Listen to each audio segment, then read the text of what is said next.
In this video, we'll discuss a lot of aspects. When it comes to choosing between different tools, we believe it's always a good idea to start with some numbers. For this purpose, we'll use the Festool Domino DF 500 and the Makita PJ 7000 plate joiner. Let's start with a brief review of both tools. Number 1. Dimensions. The DF 500 is listed at 15.5 x 11.5 x 6.4, while the PJ 7000 dimensions are 7.87 x 19.49 x 10.24. Talking about weight, the DF 500 is 7 pounds, while the PJ 7000 weighs around 12 pounds. Both are lightweight and compact, which makes them easy to handle. Number 2. Spindle speed. The DF 500 rotates at 23,400 RPM versus the 11,000 RPM delivered by the PJ 7000. That's a reasonable difference, due to the different cutters they implement, a drill bit-like cutter for the domino, a rotating blade for the plate joiner. Number 3. Adjustable fences. Both come with adjustable fences, ranging from 0 degrees to 90 degrees. That makes it very easy to cut slots and unusual angles. Number 4. Power consumption. The DF 500 requires 420 watts.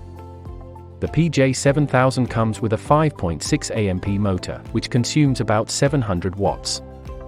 That was a surprise for me. I didn't expect that much of a difference. The DF 500 proved to be much more efficient than the PJ 7000. Number 5.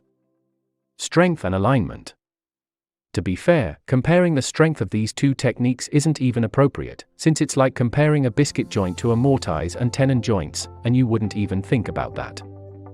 When it comes to alignment, biscuits perform at their best. They are ideal to put boards in place before joining them with your chosen technique. Keep in mind that they aren't super accurate. If you put a biscuit inside a slot without gluing, there will always be some wiggle room left. Depending on the project, that could be an advantage or a drawback. Number 6. Noise and dust.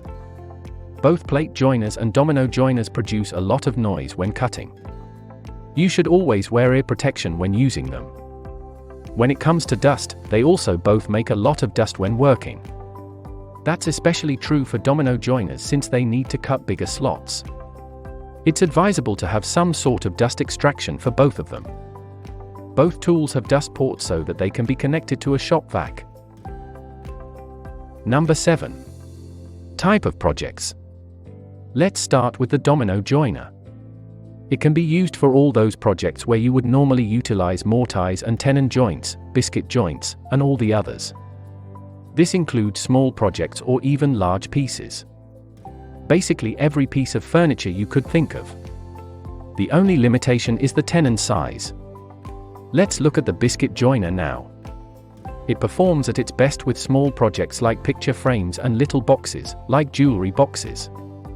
It's very handy when attaching face frames to cabinets since it's a fast and cheap method.